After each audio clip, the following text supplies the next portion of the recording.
Welcome everybody to the final video of Friday, and I don't know if this has been a very mixed bag for certain players as to like how this celebration event has been, but I wanted to do a top tips video, a little bit of grind guide and stuff, because I've had a few requests on certain things, and I was going to make this video anyway. So I've done a little write-up and broken things down in the description down below, and this just goes over certain things about top tips on dealing with the Dethroned solo event, trade-in, tier 5 class catalyst for the trade-in store, energy refills, how to kind of obtain things like small energy refills and stuff, and that's what we're going to cover in this video. So yeah, where to begin? We'll start with Dethroned because not everybody has this. I believe this is a Cavalier only based event and upwards. So one of the main things of it is acquiring points, how you acquire points. Now look, here's the facts of it. Not everybody's going to have a stacked or kind of stretched 1-star roster, which you gain and gather the most points from. The same thing with 2 stars as well. So I would say, first of all, if you've got a problem with that, is to go to the, well, they're in the store, there's a 50 unit spend crystal, but I would recommend, for free, grinding out some of the Shard Arenas. In the Shard Arenas, in some of the milestones, I know in the 4-star they've got it, and they do indeed have it with a 5-star, there's a collected crystal. So go and grind there in order to get that first. Having that, or at least having a chance to get those 1-stars and 2-stars, allows you a process of grinding out some of this, these celebration arenas, which again help out your Dethroned. Again, that's to the side. But here's some interesting factoids for you. So if you break it down like this, there's 100,000 points on offer, okay, in order to get the Dethroned solo event. So if you take what is a 500 a time and you divide that by 100,000, you get 200. So yeah, are you gonna say to yourself, I'm gonna do 200 2-star fights? To be honest, like 7 days to grind it out with Dethroned, it's not actually that bad, in my opinion. It's just not actually that bad. It's actually better when you consider that if you do that with a 1-star and you divide that by 2,000, you get yourself 50. That's right, 50 1-star fights in 1 week. 7 days, and again, that's not that bad. It could be a lot worse than what Kabam have put out in the past. So yeah, I mean, that's just the kind of the tips with that is, if you are excessively looking to grind out with your 1-stars, 1-stars and 2-stars are both on a 2-hour refresh. So if you look at a process, I'll give you a good example. You could stagger this out. If you only have 8 1-star champions and resets every 2 hours, you can get 16,000 points every 2 hours. The same thing with the 2-stars. You get 500 points, as we know, for a win, and you do like I don't know, 500 times 25 5-stars. You come up with 12,500. You combine them two together, those 8 1-stars and those 25 2-stars, and it comes up with a 28,500 every 2 hours. So I've got to be honest, and with that kind of works as the 3.5 cycle of grind, and that's 6 hours over the space of a week. So it's not excessively bad, and I'm sure that a lot of people that got the Dethroned solo event won't exactly feel a great strain. Okay. The other thing to mention and to move on, second like top tip, and as said, write-up is in the description down below, so you can like read on as I'm going to be covering this stuff. 1 mil is for the 5-stars. The difference between the 5-star and the 4-star Shard Arenas is the 5-star has units. Love a bit of units, and I'm actually like really happy that Kabam have put this in, and it's great. It's great to grab those units, it's great to grab those battle chips, and also, you know, 5-star shards. I can't really complain here, and I want to do a big opening of my mutant / skill crystals, so I want more of them, and that's great that they're available for that. So yeah, I haven't broken anything down for this video when it comes to the Shard Arena, especially because, you know, when you reach ×3, I don't think there's any kind of like increased value on this stuff. Like 1-stars get more on points, definitely not said that way. So yeah, like you do you when it comes to the grind and the extent of grind that you can do. The next top tip or top tips, and this is very extensive, this section here, because we're going to talk about one of the quick things is that do the do the halls events. Do the halls of glory, halls of fortune, halls of healing. Just do them, okay? Right. That's not a tip. It's just a case, do them. The reason you got to do them is that because that you will get stuff in that more with the halls of healing that you can then take to the trade-in store and trade in. And we're going to now extensively cover the trade-in elements as well as grind guides of where to go to pick up certain things. So yeah, like if you do the halls of healing, you get loads of like revives and health potions and stuff, then that's great with this because you've got a means to then trade them in. So let's start with the top. Let's go back up to the top again and kind of like sort out the other process of getting, of picking up some of these stuff and breaking them down. So when it comes to things like the tier 5 class catalyst and you want more of the tier 4 class catalyst crystals to trade in, look to 100%ing Uncollected, Cavalier, and also look to your glory store. Your glory store will reset soon. It's 20 hours. I think it's 20 hours. Or is it soon when it comes to the reset? 3 days, sorry. 3 days, 20 hours until it resets at the point of getting this video out.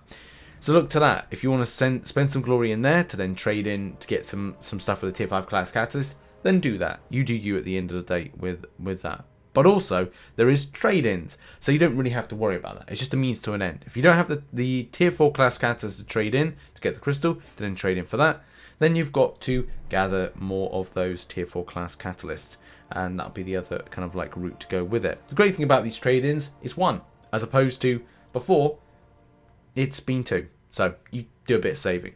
And look to your inventory. If anything's overflowing, then absorb it into it and do it that way. The next thing is 6-star Awakening Gem. With 6-star Awakening Gem, this is tough. This is probably the toughest thing to even have any kind of like tips or grind guides for. Essentially, you're going to have to grab yourself as in part of the process. The process will be going low down as possible to your Awakening Gems and absorbing them all in. So you'll be going down to your 3 stars to then try and get yourself the 4 stars. Or the 4-star Awakening Gem to get more 4 stars to then trade in to kind of get the 5-star Awakening Gem.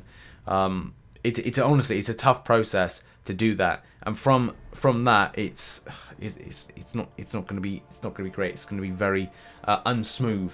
And the main thing about it is, how do I get more Awakening Gems? That's what you're shouting at about home. Well, again, it's really tough. There are some cool places to go to in order to grab them. I mean, for me, I've been hoarding my solo crystals for a long space of time, and the Supreme one does give some 4-star and also 4-star Awakening Gems and also some 5-star Signature Stones, because that's another thing to point out as well. Signature Stone trading is an important thing, so look to your solo crystals, but also look to things like max crystals. Now, I think I've gone through all my max signature crystals. I've got some there. The max signature crystals also give a slight chance at getting a 3-star, I think it's 3-star Awakening Gem or a 4-star Awakening Gem. Definitely as you go up, there's those available. It doesn't happen all the time. I want to say it's the 4-star one upwards rather than the 3-star. Especially because I'm just going to quickly pop open some now just to kind of like check that theory out. And I think it must be like the 4-star one. So it's not that one. It's going to be the one that's just above there. But max signatures are the way to go with that if you have. So yeah, grind out some content, open some crystals, get some max signature crystals, and that can lead to some stuff hopefully as well. The next thing we've got to move on to, and also I think the same for signature stones as well. But the next thing we've got to move on to now is health potions and revives and stuff like that. Okay. So, first of all, health potions, there's actually, apart from halls of healing and kind of absorbing some of that stuff in, there's an absolutely sick rotation that you can do. If you want to, over the next 7 days, extensively grind out things like Realm of Legends, because as you know, when you do Realm of Legends, you get yourself some health potions at the end of the fights. With a good lead champion, you can blast through and get loads of health potions, level 3 health potions, which will then do you a solid when it comes to trading in and trading up for some of the better ones. You could even go through a full 7-day process and program of getting loads of level 4 health potions, which you then transfer into level 5 health potions.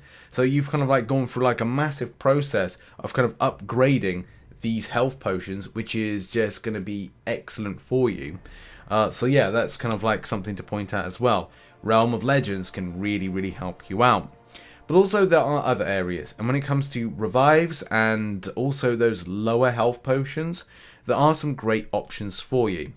I'm going to be doing a full video on this in the future, but if you go to some of the old content and repeat it, you can actually pick up some health potions and revives. In particular, Act 5.3.6, Act 3.2.6, and Act 4.3.5, I found have kind of delivered back some like excellent returns on getting some of those health potions and revives.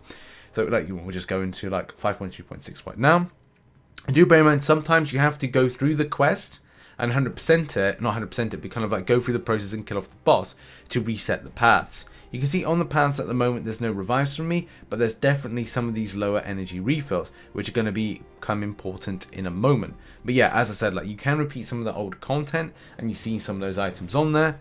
And once you do that, it can be really beneficial, especially when you go to, as I said, the trading store. You scroll right to the bottom, which it would be kind of great if you could put like press a button to kind of skip right to the bottom, and you got the full energy refills right there. By trading in 10 of the lower energy refills, you're able to get a full energy refill, and I actually think this is pretty sick. There's actually a nice little kind of like addition to here. There's also some other things. There's the Uncollected Gold Crystal. If you've seen the video that I recently posted this evening, you'll know that the crystal situation is that, a gold situation is that the boost doesn't really seem to be there at the moment, and Cavalier are going to make things more clearer and update the crystal and the gold pulling. So I would say hold on to this and see what happens with this as it breaks. But the story that is. But with the uncollected gold crystal in just a comparison sense, and it's kind of like I don't really want to waste the crystal and like show this point.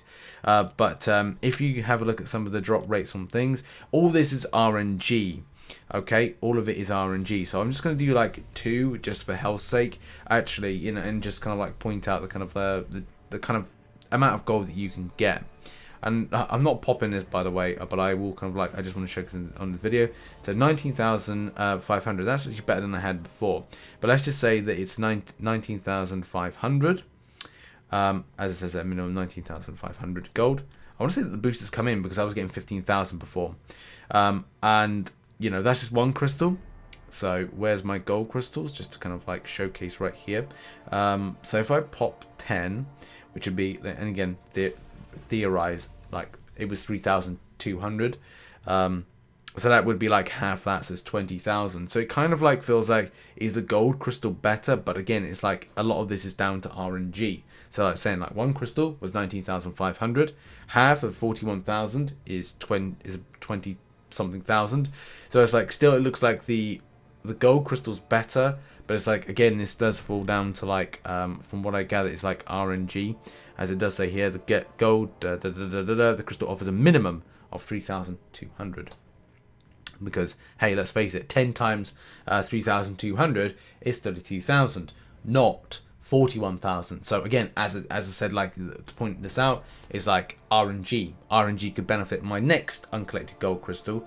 So if you want to do the trade-in, right, it's up to you. But do bear in mind, from an RNG standpoint, it may be a case that one may be better than the other on one occasion, but then let's face it, you know, it's all RNG, baby. Right, there we go. That has been the video. I didn't want to go any more further into this and make the video super long because it's 11 PM UK time and I want to get to bed. As you know, my throat is not exactly in a great state, but yeah, nice rested weekend, and we'll see what happens. Thanks very much for supporting. Thanks very much for being here, checking out the other content. Check out the guide in the description down below, and I'll see you in the next one. Bye-bye for now.